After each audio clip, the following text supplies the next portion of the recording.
wabarakatuh. Saya Pelangi Cornelia dari PIAUD 6A. Di sini saya akan menjelaskan materi atau mengulas kembali materi pada mata kuliah pengembangan pembelajaran setra. Di sini ada beberapa poin-poin penting pada mata kuliah pengembangan pembelajaran sentra. Saya akan menjelaskan materi tentang pembelajaran sentra, ruang lingkup pendidikan anak usia dini. Pendidikan anak usia dini memiliki standar kompetensi yang didasarkan pada perkembangan anak. Standar kompetensi ini digunakan sebagai acuan dalam mengembangkan kurikulum anak usia dini. Standar kompetensi anak usia dini terdiri atas pengembangan aspek-aspek. Yang pertama yaitu moral dan nilai-nilai agama. Yang kedua yaitu sosial emosional. Yang ketiga bahasa. Yang keempat kognitif. Yang kelima fisik dan motorik. Dan yang terakhir yaitu seni. Ruang lingkup materi pembelajaran PAUD yaitu pembelajaran pada anak usia dini dilakukan melalui kegiatan bermain yang dipersiapkan oleh pendidik dengan menyiapkan materi dan proses belajar. Pendidikan anak usia dini dilaksanakan atas dasar kebanyakan orang tua merasa tidak mampu memberikan pendidikan yang terbaik untuk anak-anaknya. PAUD juga didasarkan akan kepentingan pendidikan untuk anak usia dini dalam menyiapkan manusia Indonesia seutuhnya, serta membangun masa depan anak-anak dan masyarakat Indonesia seluruhnya. Pendidikan anak usia dini tidak sekedar berfungsi untuk memberikan pengalaman belajar kepada anak, tetapi yang lebih penting berfungsi untuk mengoptimalkan perkembangan otak. Hal ini didasarkan kepada beberapa penemuan para ahli tentang tumbuh kembang anak. Pertumbuhan dan perkembangan anak tidak dapat dilepaskan kaitannya dengan perkembangan struktur otak. Kebijakan pelaksanaan pendidikan bagi anak usia dini didasarkan pada 3 pilar kebijakan, yaitu perluasan dan pemerataan layanan PAUD kepada semua anak. Yang kedua yaitu peningkatan mutu, relevansi, dan daya saing. Yang terakhir yaitu penguatan tata kelola, akuntabilitas, dan pencitraan publik. Ruang lingkup PAUD meliputi 3 aspek yaitu materi pembelajaran PAUD, lingkungan anak usia dini, dan pengembangan aspek-aspek dalam PAUD. Baiklah, konsep dasar pembelajaran PAUD yaitu pendidikan anak usia dini atau PAUD adalah pendidikan yang memberikan pengasuhan, perawatan, dan pelayanan kepada anak usia lahir sampai 6 tahun. Pendidikan anak usia dini adalah suatu upaya pembinaan yang ditujukan kepada anak sejak lahir sampai dengan usia 6 tahun yang dilakukan melalui pemberian rangsangan pendidikan untuk membantu pertumbuhan dan perkembangan jasmani dan rohani agar anak memiliki kesiapan dalam memasuki sekolah dasar dan kehidupan tahap berikutnya. Bentuk-bentuk PAUD terdiri dari PAUD formal yaitu TK dan Raudatul Atfal. Kemudian PAUD non formal yaitu kelompok bermain atau KB dan taman pendidikan anak atau TPA, pos PAUD dan lainnya. Kemudian PAUD informal yaitu keluarga. Konsep dasar PAUD yaitu hakikat anak berkaitan dengan anak usia dini. Anak adalah manusia kecil yang memiliki potensi yang masih harus dikembangkan.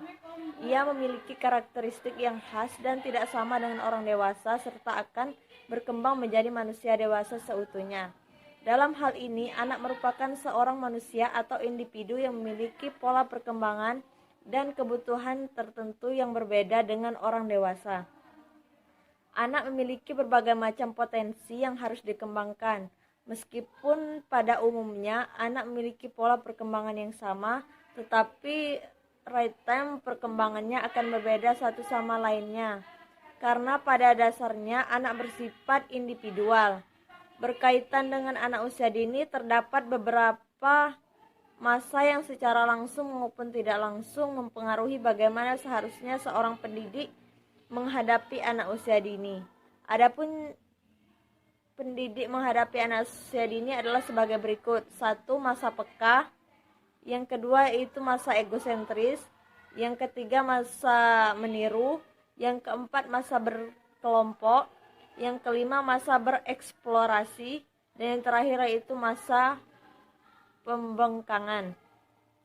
Tujuan pendidikan anak usia dini secara umum, yaitu tujuan pendidikan anak usia dini adalah mengembangkan berbagai potensi anak sejak dini sebagai persiapan untuk hidup dan dapat menyesuaikan diri dengan lingkungannya. Baiklah, karakteristik anak usia dini.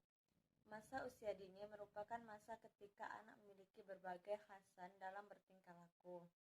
Sebagai orang tua dan pendidik wajib mengerti karakteristik anak usia dini, supaya segala bentuk perkembangan anak dapat terpantau dengan baik.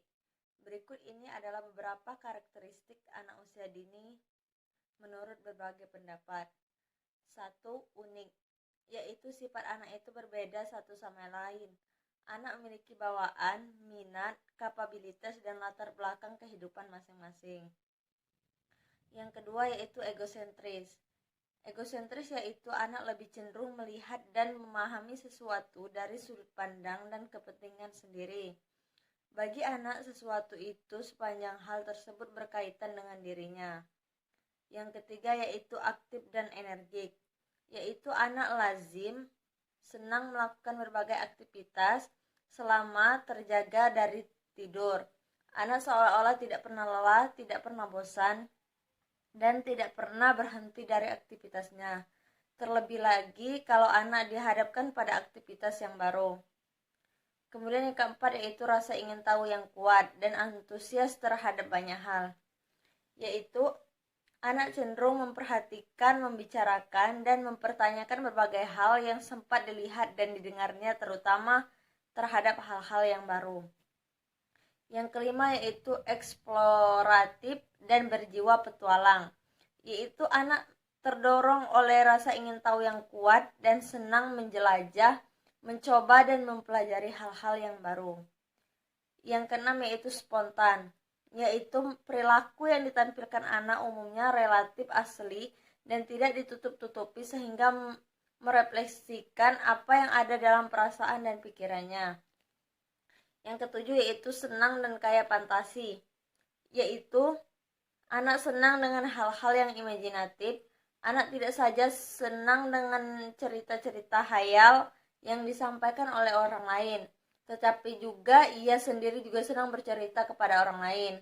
Kemudian yaitu masih muda frustasi, yaitu anak masih muda kecewa bila menghadapi sesuatu yang tidak memuaskan. Ia mudah menangis dan marah bila keinginannya tidak terpenuhi. Kemudian masih kurang pertimbangan dalam melakukan sesuatu, yaitu anak masih kurang memiliki pertimbangan yang matang termasuk berkenaan dengan hal-hal yang membahayakannya. Kemudian daya perhatian yang pendek, yaitu anak lazimnya memiliki daya perhatian yang pendek kecuali memiliki daya perhatian yang pendek kecuali terhadap hal-hal yang secara intrinsik menarik dan menyenangkan. Kemudian bergairah untuk belajar dan banyak belajar dari pengalaman, yaitu anak melakukan banyak aktivitas yang menyebabkan terjadinya perubahan tingkah laku pada dirinya.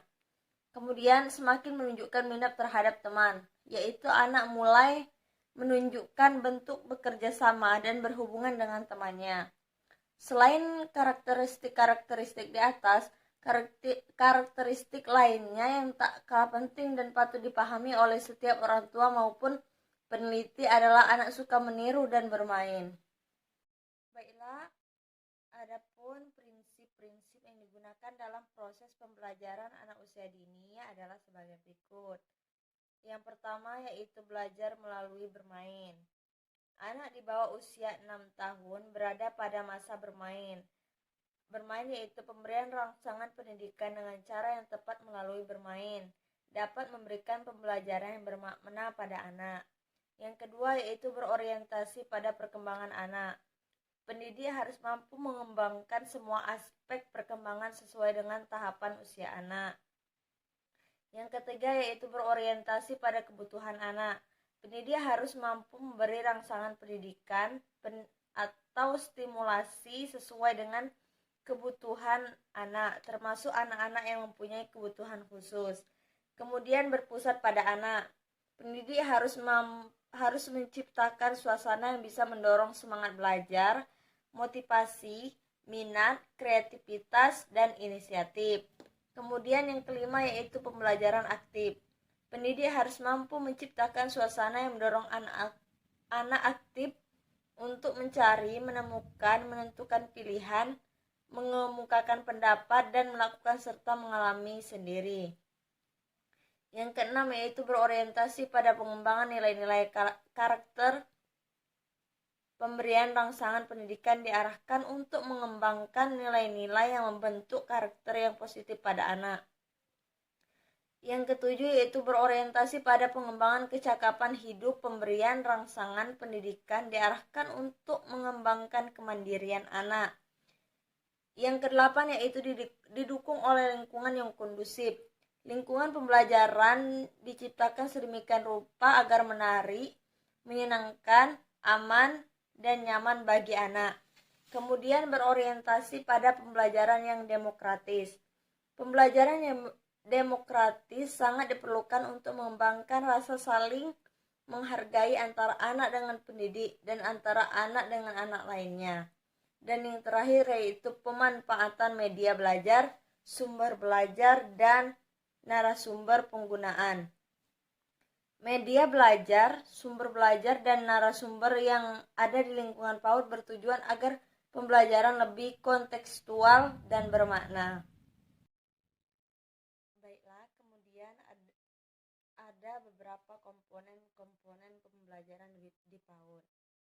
Dari beberapa pendapat dapat disimpulkan bahwa komponen-komponen pembelajaran di PAUD yaitu meliputi peserta didik, kemudian pendidik, tujuan, materi pembelajaran, metode atau strategi pembelajaran, media, dan evaluasi. Kemudian, strategi pembelajaran dapat diartikan sebagai perencanaan yang berisi tentang rangkaian kegiatan yang didesain untuk mencapai tujuan pendidikan tertentu. Secara ringkas, strategi pembelajaran merupakan cara pandang dan pola pikir guru agar siswa mampu belajar faktor-faktor yang menjadi pertimbangan dalam menyusun strategi pembelajaran, yaitu yang pertama mengaktifkan siswa dalam membentuk tugas kelompok, melakukan curah pendapat dalam proses pembelajaran, dan melakukan tanya jawab terbuka.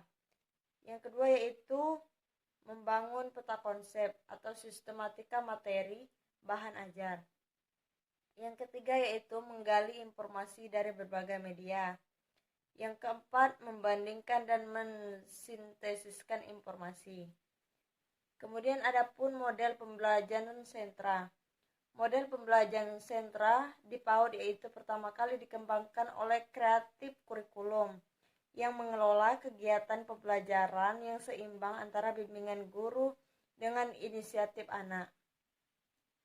Di dalam model pembelajaran sentra dilengkapi 3 jenis kegiatan main, yaitu bermain sensori motorik, main peran, dan main pembangunan. Keragaman main pada sentra disebut juga densitas main yang memfasilitasi anak untuk dapat memilih mainan sesuai dengan minatnya. Dalam sentra, setiap kelas akan berpindah bermain dalam satu sentra ke sentra lainnya setiap hari. Setiap sentra dikelola seorang guru. Proses pembelajarannya dengan menggunakan 4 pijakan, yaitu pijakan penataan alat atau pijakan lingkungan, pijakan sebelum main, pijakan selama main, dan pijakan setelah bermain. Model pembelajaran sentra adalah pendekatan pembelajaran yang dalam proses pembelajarannya dilakukan di dalam lingkaran dan sentra bermain. Lingkaran adalah saat di mana guru duduk bersama anak dengan posisi melingkar untuk memberikan pijakan sebelum dan sesudah bermain. Sentra bermain adalah zona atau area dengan seperangkat sebagai pijakan lingkungan yang diperlukan untuk mengembangkan seluruh potensi dasar anak didik dalam berbagai aspek perkembangan secara seimbang. Serba seimbang, sentra dibuka setiap harinya disesuaikan dengan jumlah kelas. Baiklah, itulah tadi penjelasan tentang materi-materi dalam pembelajaran sentra pada anak usia dini. Lebih dan kurang saya mohon maaf. Saya akhiri. Wassalamualaikum warahmatullahi wabarakatuh.